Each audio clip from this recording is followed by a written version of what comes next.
रुद्रांश के कमरे में रात गहरा चुकी थी, लेकिन उस सन्नाटे में भी एक अजीब सा शोर था। खुली खिड़कियों से आती उस रात की ठंडी हवा भी उसके खौलते हुए दिमाग को शांत नहीं कर पा रही थी। वो अपनी महंगी लेदर चेयर पर बैठा हाथ में पकड़े विस्की के गिलास को ऐसे घूर रहा था जैसे वो कोई इंसान हो। उसके तेज और खूंखार दिमाग में बार बार बस उसे झल्ले लड़की का अक्ष घूम रहा था, अद्रिका। अब उसे इस लड़की का एक परमानेंट सॉल्यूशन चाहिए था। इस आफत से हमेशा के लिए पीछा छुड़ाना अब उसकी सबसे बड़ी जरूरत बन गई थी। ये लड़की, उसने दांत पीसते हुए खुद से कहा, हरकतें तो ऐसे करती है जैसे इसे दुनिया के किसी खौफ से कोई लेना देना ही नहीं है। हद से ज्यादा जिद्दी है। मेरे लिए वो हर गुजरते दिन के साथ एक नई मुसीबत बनती जा रही है। कुछ भी करके मुझे इस लड़की को अपनी जिंदगी और अपने साये से बहुत दूर करना होगा। और इतना बोलते हुए उसने अपना विस्की का गिलास जोर से टेबल पर पटक दिया। रुद्रांश ने कुछ सोचते हुए अपनी गर्दन पर हाथ रगड़ा और सामने खड़े अपने असिस्टेंट आरव की तरफ अपनी सर्द निगाहें घुमाई। आरव, उस लड़की का पूरा बैकग्राउंड पता करो। मुझे उसकी ए टू जेड सारी डिटेल्स चाहिए। रुद्रांश की आवाज बर्फ जैसी ठंडी और किसी धारदार हथियार से भी ज्यादा खतरनाक थी। कोई भी ऐरी गैरी लड़की मेरी जिंदगी में इस तरह रैंडमली नहीं घुस सकती जब तक कि उसे खुद मौत के साथ साइकोलॉजिकल माइंड गेम्स खेलना ना आता हो। वो लड़की मेरे खौफनाक गुस्से से भी नहीं डरती। मुझे जानना है कि इसके पीछे का असली खेल क्या है। वहां खड़ा उसका असिस्टेंट आरव, जो सालों से इस माफिया वर्ल्ड का हिस्सा था, वो भी अपने बॉस की इस खून जमा देने वाली आवाज को सुनकर एक पल के लिए कांप गया, क्योंकि वो बहुत अच्छे से जानता था कि इस मॉन्स्टर का गुस्सा कितना भयंकर तबाही ला सकता है। आरव को भी समझ नहीं आ रहा था कि आखिर वो मामूली सी लड़की इस खूंखार शैतान से डरती क्यों नहीं है। आरव ने तुरंत अपना सिर झुकाया और बेहद अदब से बोला, okay boss, I will handle this. आप बिल्कुल भी चिंता मत कीजिए। मैं कल सुबह तक उस लड़की की एक एक डिटेल आपके टेबल पर लाकर रख दूंगा।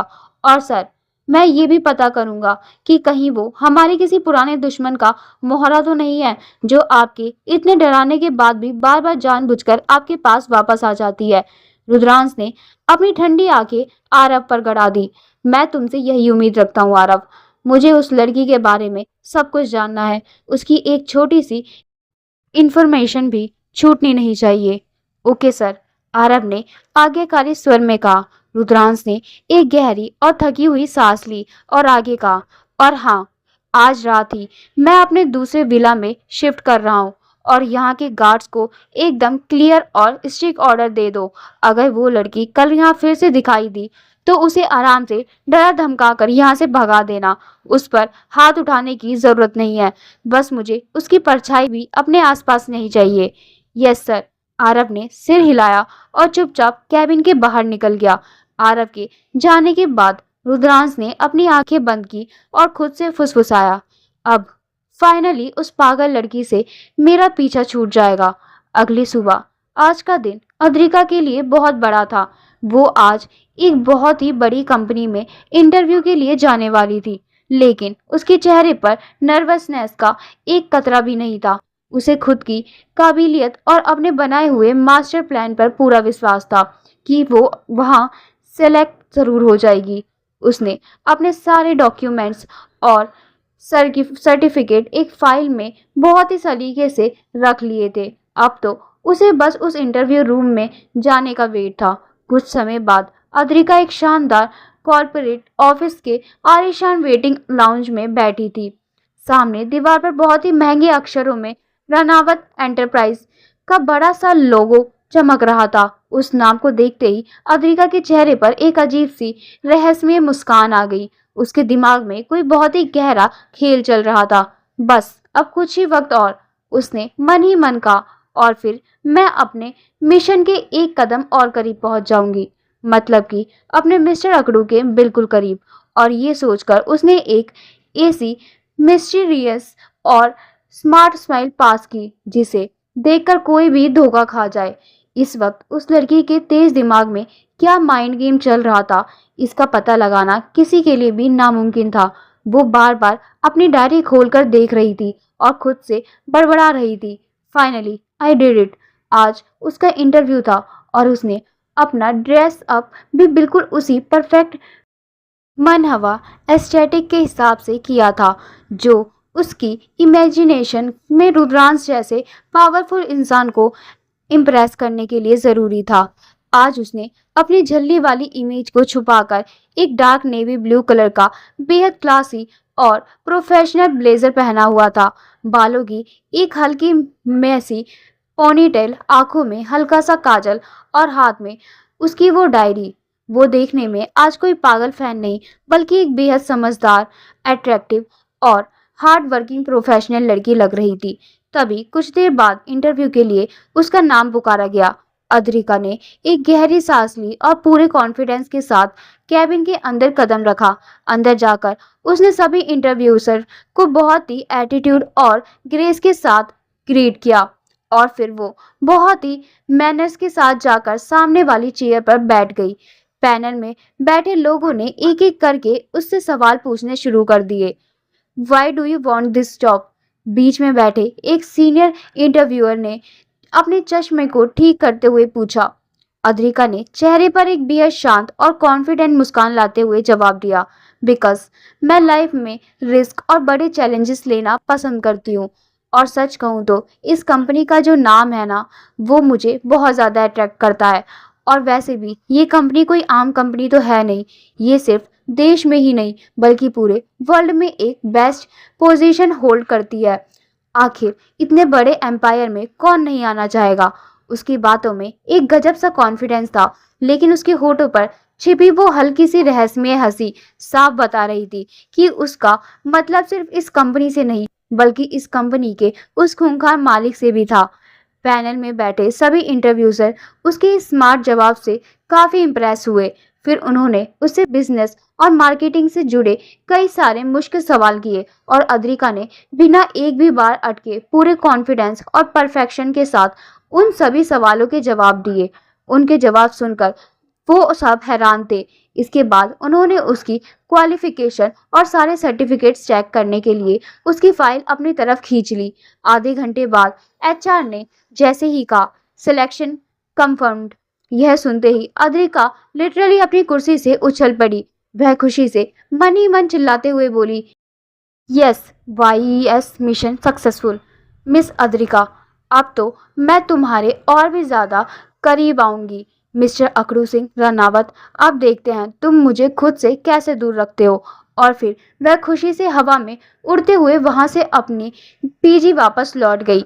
आज वह बहुत ज्यादा खुश थी, जैसे उसने कोई बहुत बड़ी जंग जीत ली हो। उसने पीजी की पुरानी खिड़की पर खड़े होकर खुली हवा में अपने दोनों हाथ फैलाए और वह आसमान की तरफ देखते हुए पूरे एटीट्यूड से खुद से बोली, देखा वर्ल्ड, अब कोई मुझे रोक नहीं सकता। मैं रुद्रांश के पास रहूंगी, चाहे जैसे भी हो। मैं जो कहती हूँ वह करके रहती हूँ और आज मैंने फिर से ये बात साबित कर दी। मैं एक बार जो करने की ठान लेती हूँ, एक बार जो काम करने के स्टेटमेंट दे देती हूँ, उसे मरते दम तक भी पूरा करती हूँ।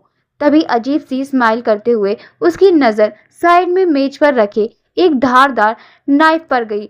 ना जाने क्यों वह एक साइको जैसी नजरों से उस चाकू को देखने लगी। उसकी आंखों की वो झल्ली मासूमियत अचानक एक खौफनाक और डार्क दीवानगी में बदल गई और फिर वह धीरे धीरे मेज के पास गई और वहां से उसने वह ठंडी धातु वाला चाकू अपने हाथ में उठा लिया और बिना किसी झिझक के उसने अपने हाथ पर कई जगह उस तेज चाकू से कट लगा दिए और वह बहुत ही अजीब तरह से अपने हाथ से बहते ताजे खून को देखने लगी।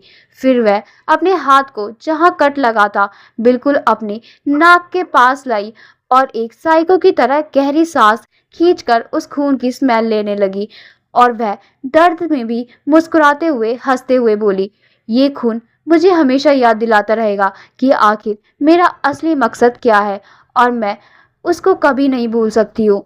ये चाकू के कट मुझे पल पल याद दिलाएंगे कि मैं आखिर किस मकसद से निकली हूँ।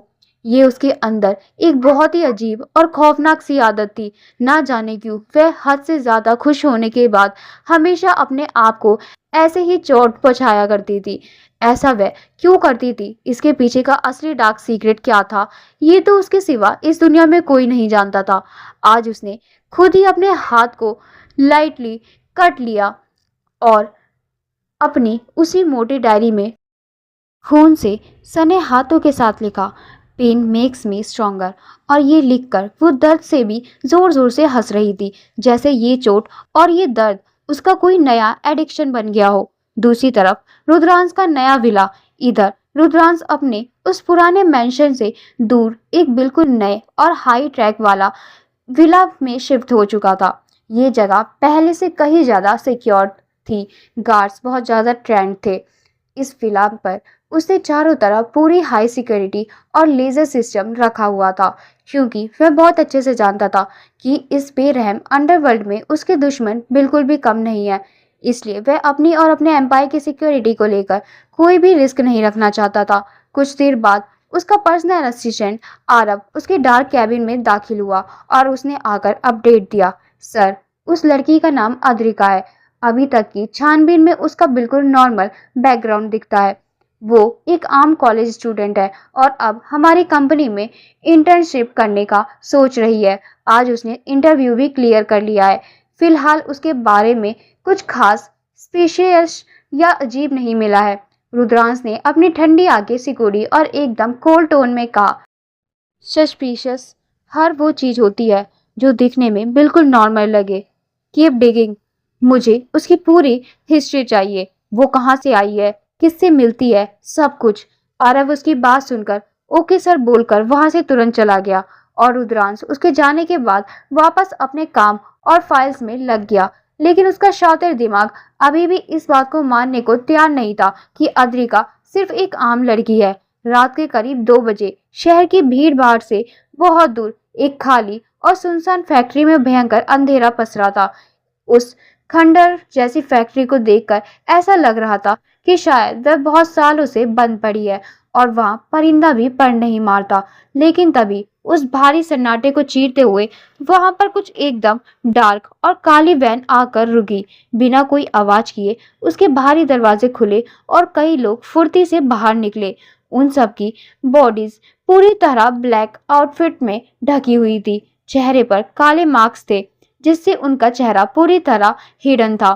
सिर्फ उनकी तेज और खौफनाक आंखें बाहर दिख रही थी। उनकी चाल में, उनके कदम रखने के तरीके में एक गजब का डिसिप्लिन का और मिलिट्री लेवल की ट्रेनिंग साफ झलक रही थी। वह लोग आखिर कौन थे, मेल थे या फीमेल, ये तो अंधेरे में बिल्कुल भी पता नहीं लग पा रहा था।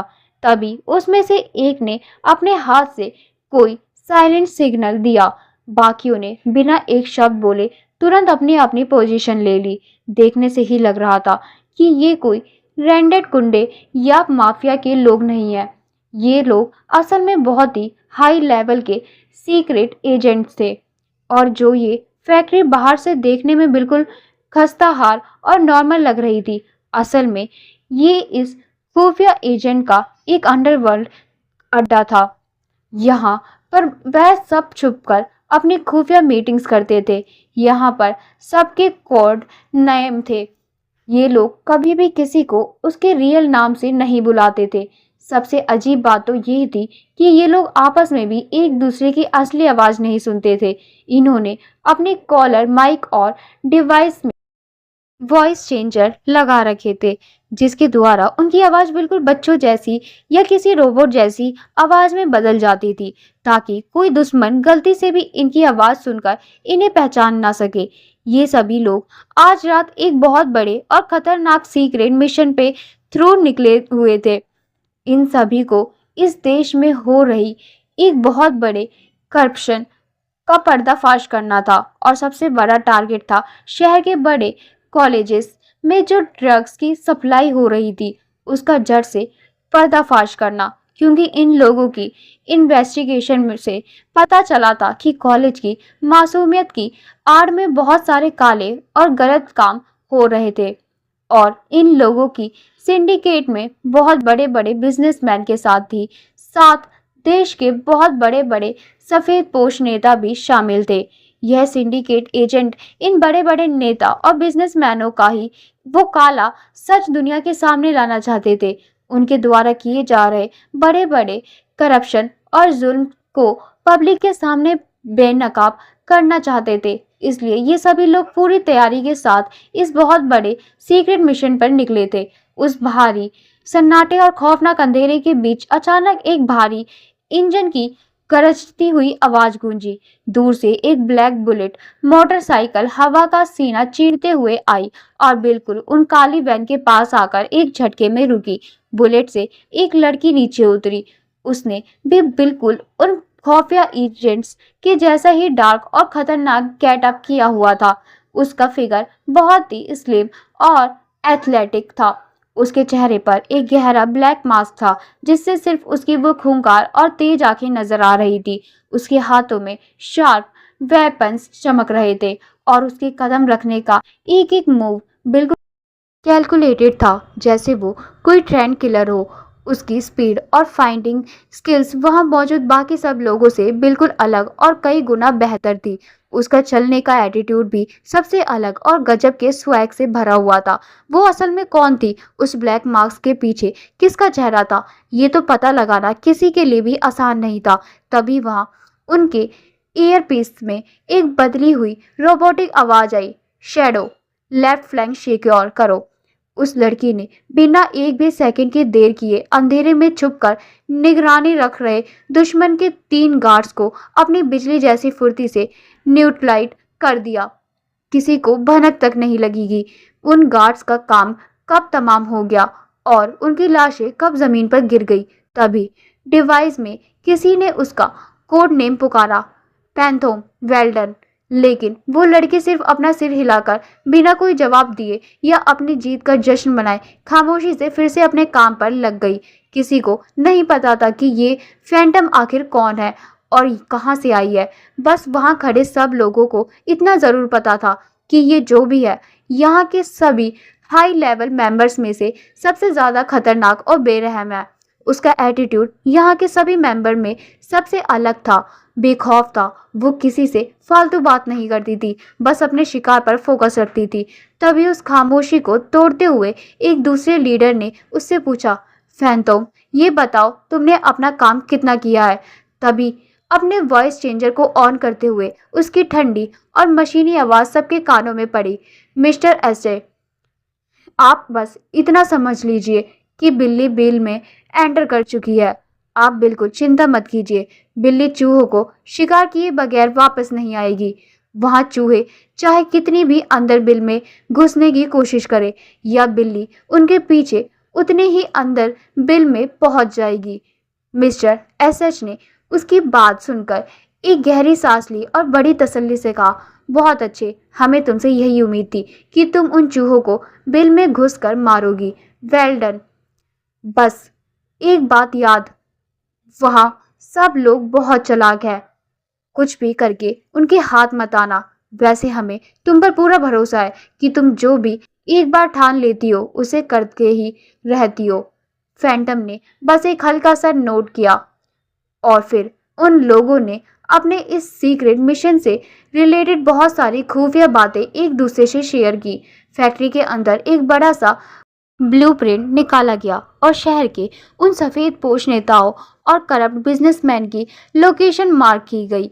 ये सब वो बातें थी जो उनके इस खौफनाक और जानलेवा मिशन में उनकी हेल्प करने वाली थी, क्योंकि अब ये खेल सिर्फ कुछ गुंडों को पकड़ने का नहीं था, बल्कि पूरे देश को खोखला करने वाले उस बड़े और खतरनाक सिंडिकेट को जड़ से उखाड़ फेंकने का था। जिद का सिलसिला वही दूसरी तरफ उसी अंधेरी और सुनसान फैक्ट्री में एक अलग ही खेल चल रहा था।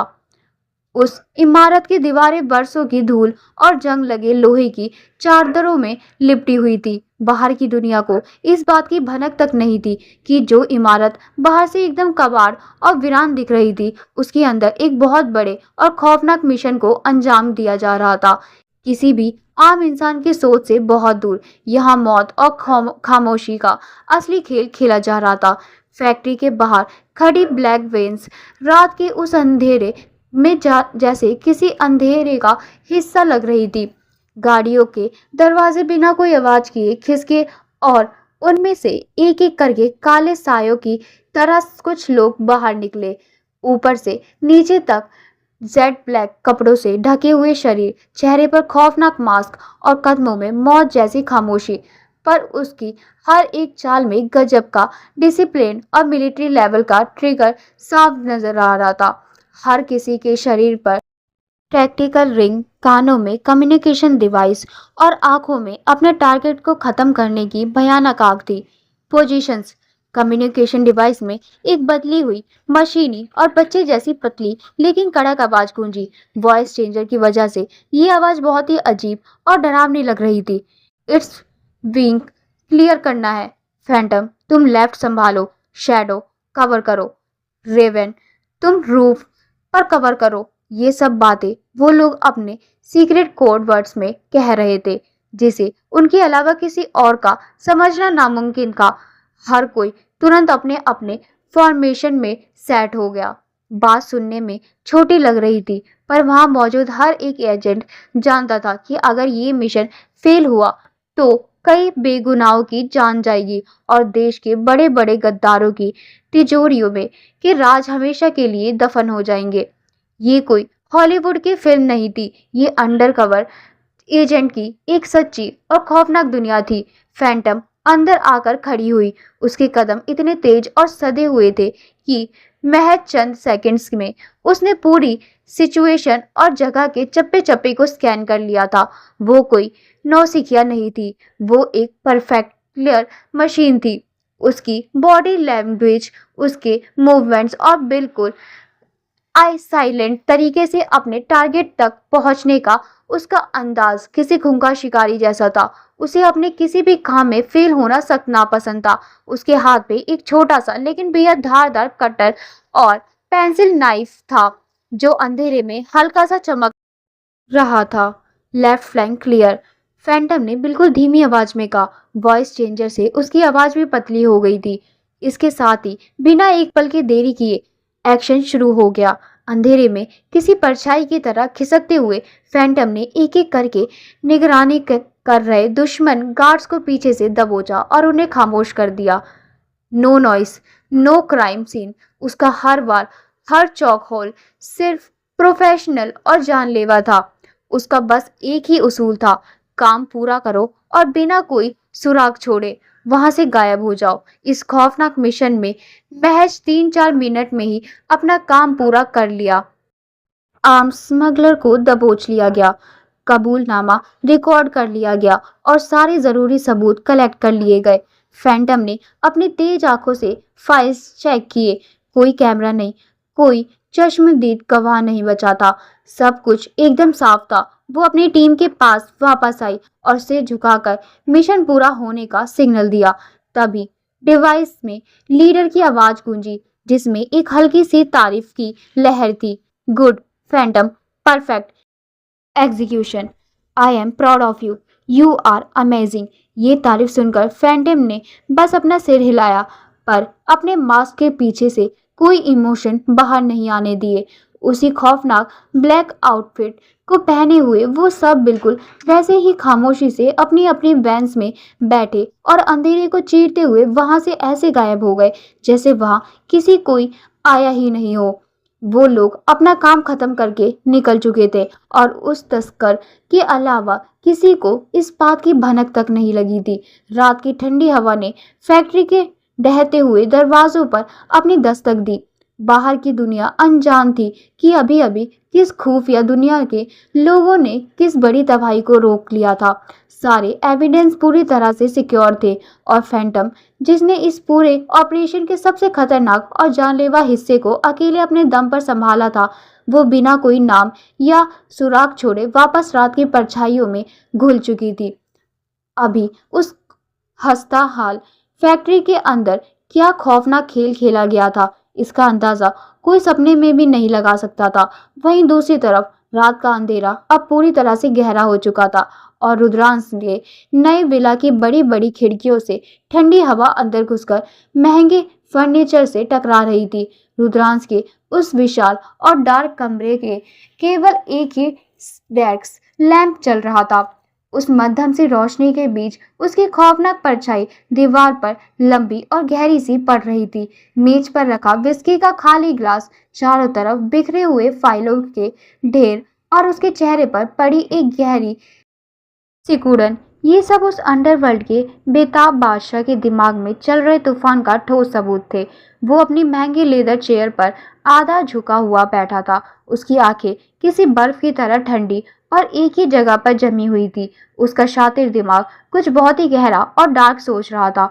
उस लड़की का पूरा बैकग्राउंड निकालो, उसने अचानक उस सन्नाटे को चीरते हुए कहा। उसकी आवाज में कोई भाव, कोई इमोशन नहीं थे, बस एक ऐसा आदेश था जिसे टालने का मतलब मौत था। कमरे में कुछ दूरी पर खड़े आरव ने तुरंत अबद से अपना सिर झुका लिया। ओके बॉस, मैं अपनी तरफ से पूरी छानबीन शुरू करता हूँ। वैसे अब तक जितना भी मैंने उसके बैकग्राउंड के बारे में पता किया है, उसके हिसाब से तो वो एक बहुत ही साधारण सी लड़की है। उसके रिकॉर्ड्स में भी कुछ खास या अजीब नहीं मिल रहा है। फिर भी अगर आप चाहते हैं कि मैं और डिटेल में जाकर पता करूं तो मैं पूरी कोशिश करता हूँ। कोशिश शब्द सुनते ही रुद्रांश की ठंडी आंखें झटके से आरव पर जाकर टिक गई। मुझे तुम्हारी कोशिश नहीं, मुझे रिजल्ट्स चाहिए आरव। रुद्रांश अपनी भारी और खतरनाक आवाज में फुकरा। वो लड़की मुझे बिल्कुल भी सीधी नहीं लगती। मेरा दिमाग चीख चीख कर कह रहा है कि वो अपने इस झल्लीपन और मासूमियत के पीछे कोई बहुत गहरा और डार्क राज छुपाए बैठी है। वो जैसा इस दुनिया के सामने खुद को दिखाती है, वो वैसी बिल्कुल भी नहीं है, और इस बात का मुझे पूरा यकीन है। ये बोलकर रुद्रांश अपनी लेदर चेयर से उठा और कमरे की बड़ी सी खिड़की के पास जाकर खड़ा हो गया। शीशे के पार मीलों तक फैले शहर की जगमगाती बत्तियां आज उसकी ठंडी आंखों में चुभ रही थी। अद्रिका, वो झल्ली और बेखौफ लड़की जो अपनी एक हंसी और अपनी नटखट हरकतों से मौत के खौफनाक साए को भी पल भर में मजाक में बदल देती थी, अब उसके दिमाग की नसों पर किसी भारी हथौड़े की तरह बज रही थी। हर बार जब भी उस लड़की का मासूम और जिद्दी चेहरा उसके ख्यालों में आता, रुद्रांश के धैर्य और कंट्रोल की दीवारें चटकने लगती थी। अब उससे एक इस लड़की का ये रोज रोज का पागलपन बिल्कुल बर्दाश्त नहीं हो रहा था। कोई भी इंसान मेरी इस डार्क दुनिया में ऐसे रैंडमली नहीं घुस सकता। उसने शीशे के पार घूरते हुए बेहद खुरदरी और धीमी आवाज में कहा, जब तक उसे खुद मौत के साथ शतरंज खेलना ना आता हो। पीछे खड़े आरव ने उसकी इस चेतावनी को तुरंत अपने दिमाग में नोट किया और अदब से बोला, मैं समझ गया बॉस, मैं उसके सारे records, social links, college history से लेकर पीजी वालों तक सब खंगाल डालूंगा। CCTV footage, bank details, call records, एक दिन का भी नहीं छूटेगा सर। आप बिल्कुल भी टेंशन मत लीजिए। अगर आपको उस लड़की के उस मासूम चेहरे पर शक है तो मैं पूरी कोशिश करूंगा कि मैं उसका असली नकाब नोच कर आपके सामने रख सकूं और आपका शक क्लियर हो। रुद्राज ने बिना कुछ कहे बस एक हल्का सा सिर हिलाया और फिर उसके चेहरे पर एक बेहद खौफनाक और शैतानी मुस्कान तैर गई। एक ऐसी मुस्कान जो किसी बड़े तूफान और मौत का खौफनाक वादा कर रही थी। लीव, उसने बिना पीछे मुड़े सिर्फ एक शब्द कहा और उसकी बात सुनते ही आरव तुरंत सिर झुकाकर वहां से गायब हो गया। अगली सुबह की मध्यम रोशनी में अद्रिका का चेहरा एक अलग ही खतरनाक सुकून से साथ चमक रहा था। रात भर उसके बस यही अजीबोगरीब और बेतुके ख्याल देखे थे कि वो कैसे रुद्रांश के सामने अपनी झल्ली हरकतें करके उसका बीपी बढ़ा रही है और उसे परेशान करके उछल रही है। आज उसका बहुत बड़ा दिन था। उसने रनावत एंटरप्राइजेस जैसे बड़े एम्पायर के एचआर सेक्शन की इंटर्नशिप का इंटरव्यू पास कर लिया था। इस खौफनाक और विशाल कंपनी का इंटरव्यू पास करना हर किसी अरे गेरे के बस की बात नहीं थी। लोग इसके लिए सालों तरसते थे, लेकिन उसने इसे किसी बच्चों के खेल की तरह बड़ी ही आसानी से क्रैक कर लिया था। उसका कंपनी का और अपने मिस्टर अकरू का नाम सुनते ही उसके अंदर का वो डार्क साइकोपन और एक नापाक सी खुशी छलक कर बाहर आ गई। मिशन प्रोग्रेस, उसने अपनी उसी पुरानी डायरी में लाल पेन से एक बड़ा सा टिक लगाते हुए खौफनाक मुस्कान के साथ लिखा। वो अपने उसी मनहवा एस्थेटिक लुक में तैयार होकर निकल पड़ी। बालों की एक हल्की मैसी पोनीटेल, आंखों में गहरा काजल और फॉर्मल कपड़ों के साथ एक गजब का किलर और कूल एटीट्यूड। कंपनी की आलीशान लॉबी में कदम रखते ही सामने दीवार पर रनावत एंटरप्राइज का लोगो किसी राजा के ताज की तरह चमक रहा था। अद्रिका की धड़कनें तेज जरूर थी, लेकिन उसकी चाल में एक शिकारी जैसा कॉन्फिडेंस था, क्योंकि उसे अपनी जिद और अपने खतरनाक प्लान पर पूरा भरोसा था। उसे सिलेक्शन कंफर्मेशन मिल चुका था और वो लॉबी में छोटे छोटे कदम रखते हुए अंदर जा रही थी। उसके हर कदम में उसके चेहरे पर इतनी मासूम सी जिद थी कि जो भी उसे देखे अनजाने में ही मुस्कुरा दे। उसे यहाँ पूरा मेहनत से काम करने का नाटक करना था और असल में वो जिस डार्क और सीक्रेट काम के लिए इस एम्पायर के अंदर तक आई थी, उसको वो किसी भी हालत में पूरा करना था। उसने आज पहले दिन पूरे ऑफिस में बहुत ही लगन और एक सिंसियर वर्कर की तरह काम किया, लेकिन किसी को इस बात की भनक तक नहीं थी कि उसकी वो गहरी और शातिर नजरें सिर्फ कंप्यूटर स्क्रीन पर फोकस नहीं थी। वो अपनी सीट से ही ऑफिस के हर एक वर्कर, हर एक कैबिन और सिक्योरिटी कैमरा पर रडार की तरह निगरानी रख रही थी, जैसे उसकी वो तेज आंखें तो कुछ बहुत ही सीक्रेट चीज खोज रही हो। अपनी इसी स्मार्टनेस से उसने ऑफिस में आज पहले ही दिन 2-3 लोगों के साथ काफी अच्छी बॉन्डिंग बना ली थी, ताकि उसे अंदर की खबरें मिलती रहे। शाम को जब वो थकने का नाटक करते हुए अपने पीजी वापस लौटी, तो वो अपने रूम में अकेली जाकर बस रिलैक्स करने ही वाली थी कि तभी उसके दरवाजे पर एक तेज नॉक होता है। वो तुरंत उठकर अपने रूम का दरवाजा ओपन करती है और सामने देखती है कि उसके ही क्लास में चारू खड़ी थी। चारू कोई सीधी सादी लड़की नहीं थी, बल्कि बाप के पैसे पर घमंड करने वाली एक नंबर की बिगड़ी हुई और रईसजादी थी। ये बात अत्रिका बहुत अच्छे से जानती थी। अत्रिका ने अपना एक भौं ऊपर उठाई और अजीब सी नजरों से देखते हुए पूछा, तुम यहाँ मेरे रूम के सामने क्या कर रही हो? चारू ने उसकी बात का कोई सीधा जवाब देने के बजाय बड़ी बदतमीजी से अद्रिका को कंधे से धक्का दिया और उसे साइड करके सीधे उसके रूम के अंदर घुस गई। उसकी इस बदतमीजी पर अद्रिका की आंखों में एक पल के लिए फैंटम वाली खौफनाक चमक आई, जिसे उसने तुरंत छुपा लिया। उसने थोड़ा गुस्से का नाटक करते हुए कड़क आवाज में कहा, ये क्या बदतमीजी है चारू? तुम मेरी कोई इतनी क्लोज फ्रेंड नहीं हो जो बिना मेरे से पूछे सीधे मेरे पर्सनल रूम में ऐसे घुसती चली आ रही हो। चारू ने अपने महंगे डिजाइनर बैग को बेड पर फेंकते हुए एक बनावटी और चुभने वाली हंसी हंसी। अरे यार, तुम तो बेकार में ही इतना गुस्सा कर रही हो। चिल, अगर मैं तुम्हारे इस छोटे से रूम में आ भी गई तो तुम्हें क्या परेशानी हो गई? बाय द वे, मैं यहाँ तुमसे एक बहुत ही जरूरी बात करने आई हुई। अद्रिका ने अपने दोनों हाथ सीने पर बांधे और तिरछी नजर से देखते हुए पूछा, बोलो, आखिर तुम्हें मुझसे क्या बात करनी है? क्योंकि जहां तक मैं जानती हूँ, तुम्हारी और मेरी तो कभी गलती से भी नहीं बनती।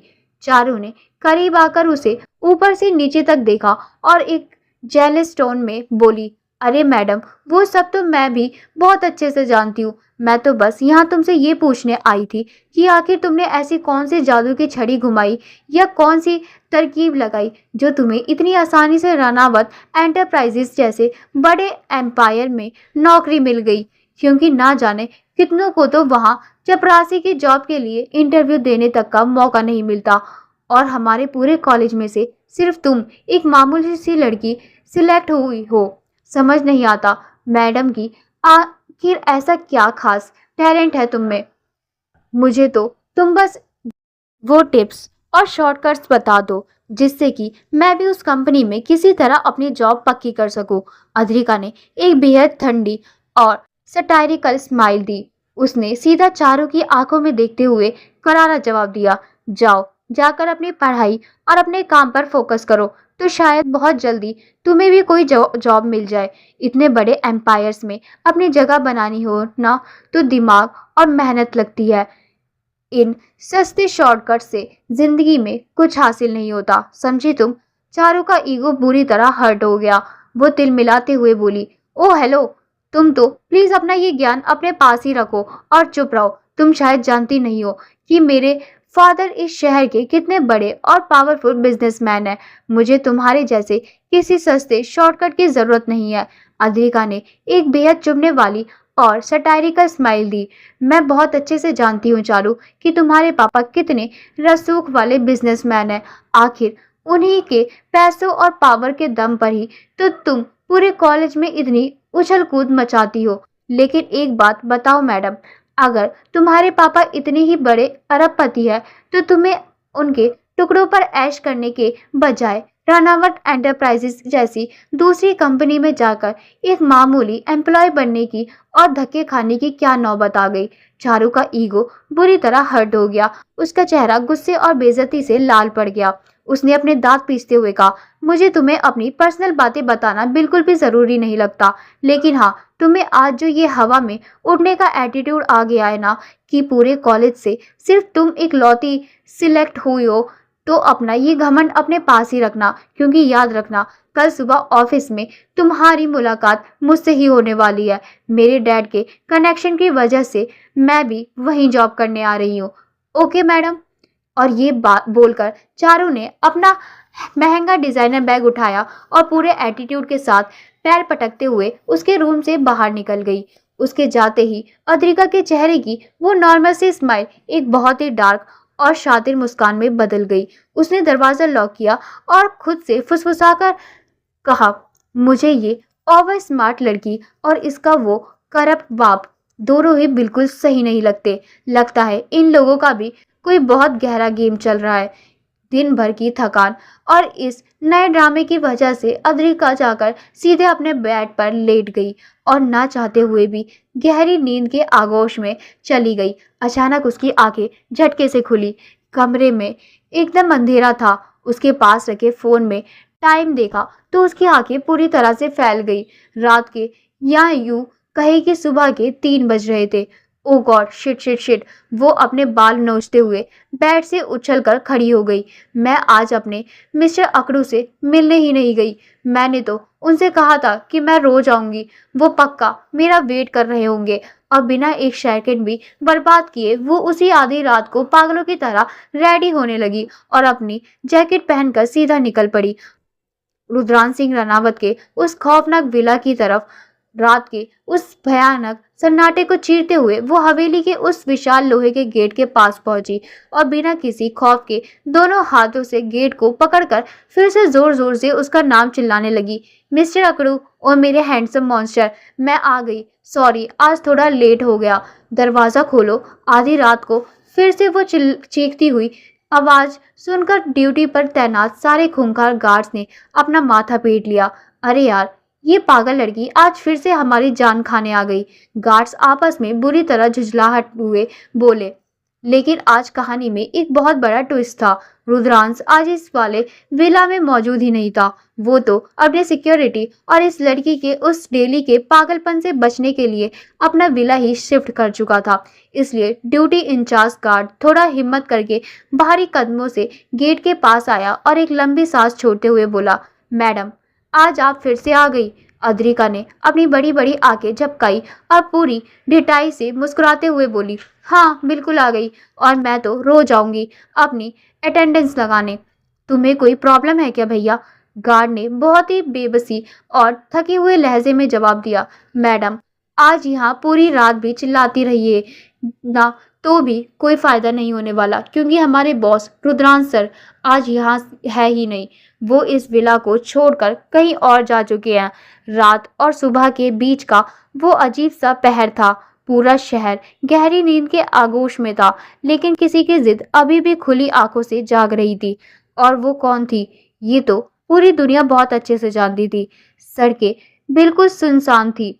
सर्द हवाएं हड्डियों को चीर रही थी और स्ट्रीट लाइट्स की उस पीली रोशनी के बीच एक अकेली लड़की पूरे एटीट्यूड में चली आ रही थी। बिखरे हुए बाल, चेहरे पर ठंड की वजह से आई लाली, पर आंखों पे नींद का नामो निशान नहीं था। वहां बस एक ही खौफनाक जिद जल रही थी, अपने रुद्रांश से मिलने की जिद। वो थी अद्रिका। सुबह के 3 बज चुके थे, फिर भी वो बिना डरे उसी रास्ते पर थी जो सीधे रुद्रांश के उस पुराने विला तक जाता था। आज तो मैं अपने सवालों का जवाब लेकर ही लौटूंगी। अपने हवा में सांस छोड़ते हुए खुद से बड़बड़ाई और कुछ ही देर में वो उस खौफनाक विला के विशाल लोहे के गेट के सामने खड़ी थी। बिना एक सेकंड बर्बाद किए उसने अपने दोनों हाथों से उस भारी गेट को झकझोर दिया और पूरी ताकत से चिल्लाने लगी, मिस्टर अकड़ू, बाहर आओ। सुना तुमने? तुम्हारी सबसे बड़ी फैन फिर से आ गई है।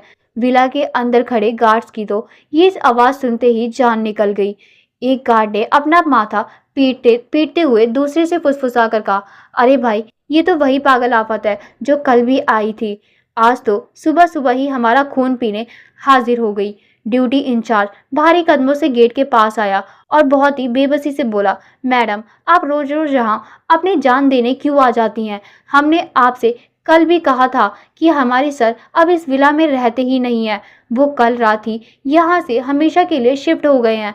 इसलिए भलाई इसी में है कि आप बिना कोई तमाशा किए यहाँ से चुपचाप लौट जाइए। यहाँ आपको अब कुछ नहीं मिलने वाला, वरना मजबूरी में हमें कोई स्ट्रिक्ट एक्शन लेना पड़ेगा। अद्रिका की आंखों में गुस्सा और जिद दोनों एक साथ चमक उठे। उसने कड़क आवाज में जवाब दिया, अच्छा जी, तो कहाँ जाकर छुप गए हैं वो? एड्रेस बताओ मुझे अभी के अभी। मैं खुद जाकर उनसे बात करूंगी। आखिर ऐसे बिना मुझे बताए मेरा मिस्टर अकड़ू गायब कैसे हो सकता है? गार्ड ने एक गहरी सांस छोड़ी और सख्ती से कहा, मैडम, हमें अपने बॉस की लोकेशन किसी को भी बताने की इजाजत नहीं है। आप सीधे तरीके से यहाँ से जा रही हैं या फिर हम पुलिस को बुलाएं? और आप बहुत अच्छे से जानती है कि अगर इस मामले में पुलिस यहाँ आई तो आपके साथ क्या होगा। अद्रिका जरा भी नहीं डरी। उसने अपनी कमर पर दोनों हाथ रखे और पूरी चौड़ में खड़ी होकर बोली, बुला लो, अभी के अभी बुलाओ अपनी पुलिस को। मैं कोई चोर उचकी नहीं हूँ जो खाकी वर्दी के नाम पर डरकर भाग जाऊंगी। लेकिन इस बात को कान खोलकर सुन लो, जब तक मुझे मेरे रुद्रांश का नया एड्रेस नहीं मिलेगा मैं यहाँ से 1 इंच भी नहीं हिलने वाली। तुम लोगों को जो उखाड़ना है उखाड़ लो। गार्ड सब इस सिरफिरी लड़की से वाकई हार मान चुके थे। इंचार्ज ने बिना कोई और बात किए अपना फोन निकाला और सीधा पुलिस कंट्रोल रूम को कॉल लगा दिया। उसने कंप्लेंट कर दी कि एक लड़की उनके बॉस की प्राइवेट प्रॉपर्टी के बाहर जबरदस्ती हंगामा कर रही है और उनके लिए परेशानी खड़ी कर रही है। उसे फोन पर बात करते देख अद्रिका जोर से चिल्लाई, अरे ओ भैया, पुलिस को ये भी बता देना कि मैं तुम लोगों को परेशान नहीं कर रही। मैं तो सिर्फ अपने रुद्रांश से मिलने आई हूँ। मैंने कहा परेशान किया तुम लोगों को? बताना जरा। गार्ड्स ने चिढ़ते हुए जवाब दिया, प्लीज मैडम, आप सिर्फ 10 मिनट के लिए अपना मुंह बंद रखेगी और हमारा दिमाग खराब करना बंद करेंगी। पुलिस यहाँ आकर आपको खुद ही बता देंगी कि आप हमें परेशान कर रही हैं या नहीं। अद्रिका भी कहाँ चुप रहने वाली थी। वो खिलखिलाते हुए बोली, हाँ हाँ, बुला लो पुलिस को। तुम्हें क्या लगता है पुलिस का नाम सुनकर मैं यहाँ से दुम दबाकर भाग जाऊंगी? मैं किसी से नहीं डरती। तुम्हें जिसे बुलाना है तुम शौक से बुला सकते हो। गार्ड्स बिल्कुल चुपचाप खड़े हो गए। उन्हें अब समझ आ गया था कि बहस के आगे बीन बजाने का कोई फायदा नहीं है। अब उन्हें बस इस आफत को ले जाने के लिए पुलिस की जीप का ही इंतजार था। कुछ ही मिनटों में अंदर सायरन बजाती हुई पुलिस की एक जीप वहां आकर रुकी। एक लेडी इंस्पेक्टर वो और 2 हवलदार गाड़ी से उतरे। उन्होंने बिना कोई फालतू सवाल किए सीधा अद्रिका की तरफ मुड़कर कड़क आवाज में कहा, चलिए मैडम, आपको अभी हमारे साथ थाने चलना होगा।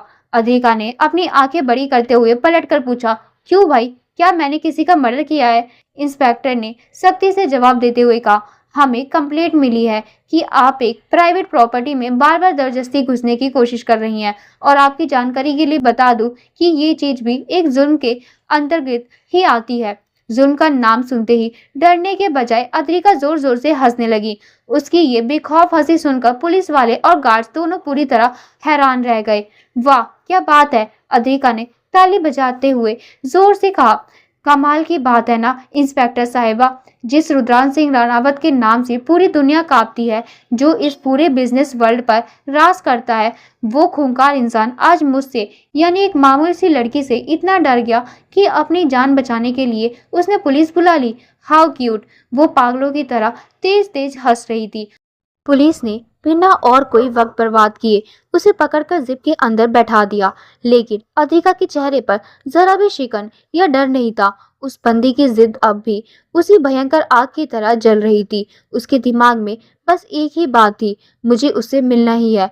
जिप स्टार्ट होते ही उसने खिड़की से अपना सिर बाहर निकाला और गार्ड्स की तरफ देखकर पूरी आवाज में चिल्लाई, अरे सुनो, जाकर अपने उस खूंखार बॉस से कह देना कि अद्रिका तुम्हारी किसी पुलिस से नहीं डरती। सच्चाई तो ये है कि तुम्हारा बॉस मुझसे डरता है, इसलिए उसने पुलिस का सहारा लिया है। मिस्टर अकड़ू से कह देना कि मैं वापस आऊंगी। और ना जाने क्या क्या पागलपन भरी बातें चीखते हुए वो पुलिस की जीप में बैठकर वहां से चली गई।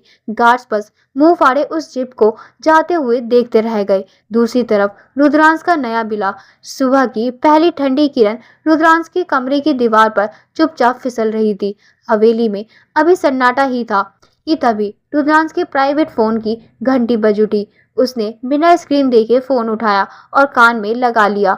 दूसरी तरफ से आरव की आवाज आई, हेलो बॉस। वो आफत आज सुबह फिर से लौट आई थी। ठीक सुबह के 4 बजे रुद्रांश ने अपनी लेदर चेयर पर पीछे की तरफ से टिकाया और बिल्कुल शांत धीमी आवाज में पूछा, और आरव ने थोड़ी झिझक के साथ आगे कहा। इस बार गार्ड्स ने अपनी इंस्पेक्शन के हिसाब से कोई रिस्क नहीं लिया और सीधा पुलिस को कॉल कर दिया। वो लड़की अब हवालात के अंदर लॉकअप में बंद है। लेकिन सर, वो लड़की सच में बहुत ढीठ और बदतमीज है। पुलिस के सामने भी आपके बारे में बकवास कर रही थी कि रुद्रांश सरनावत एक मामूली लड़की से डर गया, इसलिए उसने अपनी जान बचाने के लिए पुलिस बुला ली। रुद्रांश के सख्त होठों पर एक बेहद ठंडी और शैतानी मुस्कान तैर गई। अच्छा किया। ऐसे सिरफिरे लोगों के दिमाग की गर्मी शांत करने के लिए पुलिस स्टेशन के फर्श की ठंडक बहुत जरूरी होती है। और वो क्या बकवास कर रही है, उस पर ध्यान मत दो। उसे जो भौंकना है भौंकने दो। आरव ने पूछा, सर, तो क्या अब उसे थोड़ी देर में वार्निंग देकर छोड़ दे? नहीं। रुद्रांश की आवाज अचानक बर्फ जैसी ठंडी और खुरदरी हो गई। मुझे पहले देखना है कि उस काल कोठरी में जाने के बाद उसका वो झल्लीपन कितना जिंदा बचा है। पुलिस स्टेशन में किसी को पैसे खिलाओ और चुपचाप इस लाइव वीडियो कॉल कनेक्ट करवाओ। मुझे देखना है कि उस लड़की के दिमाग का कीड़ा शांत हुआ या वो अभी भी उतनी ही पागल है। अंडरस्टूड बॉस, आरव ने आज्ञाकारी स्वर में कहा। मैं अभी उस लड़की का लाइव फीड आप तक पहुंचाता हूं। इतना बोलकर उसने कॉल कट कर दी। थोड़ी देर बाद पुलिस स्टेशन के अंदर एक हवलदार ने चुपके से अपने फोन का कैमरा ऑन किया और उसे लॉकअप की सलाखों के बाहर एक सही एंगल पर सेट कर दिया। स्क्रीन के उस पार उसने शानदार विला में रुद्रांश बैठा था। वो बहुत ही रिलैक्स होकर अपनी कुर्सी पर पीछे की तरफ झुका हुआ और अपनी तीखी नजरों से फोन की स्क्रीन को देखने लगा। उसे लगा था कि अद्रिका वहां जमीन पर बैठकर रो रही होगी, गिड़गिड़ा रही होगी या डर से कांप रही होगी। लेकिन लॉकअप के अंदर का नजारा देखकर उसके माथे पर बल पड़ गए। अद्रिका लॉकअप की ठंडी और गंदी दीवार के पास जमीन पर आराम से बैठी थी। उसके बाल बुरी तरह बिखरे हुए थे, पर उसके चेहरे पर खौफ का एक कतरा भी नहीं था। वहां एक अजीब सी बेहद गहरी शांति थी। उसे जमीन पर कहीं से मिट्टी या चाक का एक छोटा सा सफेद टुकड़ा मिल गया था, जिसे पकड़कर वो दीवार पर कुछ बना रही थी। उसकी उंगलियां बहुत ही बारीकी और धीरे धीरे दीवार पर चल रही थी और उस गंदी दीवार पर एक बेहद खूबसूरत सी पेंटिंग उभर कर आ रही थी। वो पेंटिंग कोई आम चित्र नहीं था। वो कहीं ना कहीं उसके अंदर छुपे हुए गहरे इमोशंस का एक ऐसा सैलाब था जिसे समझना किसी भी आम इंसान के लिए नामुमकिन था। उसने दीवार पर एक ऐसे इंसान को उकेरा था जो एक बहुत ठंडे, बड़े और खौफनाक तूफान के बीचों बीच खड़ा था।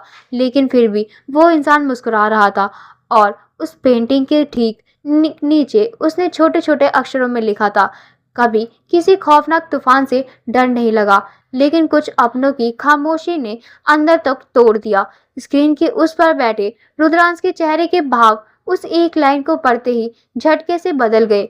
उसके सीने में अचानक एक अजीब सी बेचैनी उठने लगी। एक पल के लिए ही सही, उस पर खूंखार माफिया के पत्थर दिल में एक बहुत ही अजीब सा अनजाना सा दर्द चुभा। वो इस हालत में भी पेंटिंग बना रही है। वो अपनी स्क्रीन को घूरते हुए बिल्कुल धीमी और हैरान आवाज में फुसफुसाया। लाइन पर मौजूद आरव की आवाज आई, यस बॉस। इस लड़की को कहीं भी चैन नहीं है। देखिए, जेल में बैठकर भी अपनी क्रिएटिविटी दिखा रही है। इसे तो जरा भी डर नहीं लग रहा। ये सुनते ही रुद्रांश ने अपनी आंखें सिकुड़ी और अपने अंदर उठे उस कमजोर दर्द और तुरंत अपने खौफनाक गुस्से के पीछे छुपा लिया। लगता है उसे वहां बहुत मजा आ रहा है। सबक अभी अधूरा है आरव। इसे पूरे 2 दिन और उसी काल कोठरी में सड़ने दो। और ध्यान रहे, किसी भी कीमत पर इसे बेल का कोई चार्ज नहीं मिलना चाहिए। 2 दिन से पहले ये लड़की उस लोहे के दरवाजे के बाहर नहीं आनी चाहिए। उसका ये घमंड और ये पागलपन टूटना बहुत जरूरी है। समझे तुम? अंडरस्टूड सर, आरव ने जवाब दिया और फिर कॉल कट गई। कॉल कटते ही रुद्रांश ने अपनी मेज पर रखी महंगी विस्की की बोतल उठाई और अपने क्रिस्टल ग्लास में भर ली। वो ग्लास में गिरते हुए बर्फ के टुकड़ों को बहुत ही गहरी और डार्क नजरों से घूरता रहा। तुम्हें तकलीफ देनी ही होगी अद्रिका, उसने अपने दांत पीसते हुए खुद से कहा, ताकि मैं खुद को उस पुरानी तकलीफ से बचा सकूं। तुम्हारी ये सजा तुम्हारे इस पागलपन को जड़ से खत्म कर देगी, मुझे पूरा विश्वास है। और ये बोलकर उसने ग्लास को अपने होठों से लगाया और एक ही घूंट में वो कड़वी विस्की अपने गले के नीचे उतार ली। लॉकअप का स्क्रीन। पूरे 2 दिन बाद इस 2 दिनों की टॉर्चर जैसी सजा ने अद्रिका के शरीर को बुरी तरह निचोड़ कर रख दिया था। उसका चेहरा पूरी तरह थक चुका था और पीला पड़ चुका था। उसके कपड़े मिट्टी और धूल से सने हुए थे। बाल आपस में उलझकर किसी घोंसले जैसे लग रहे थे।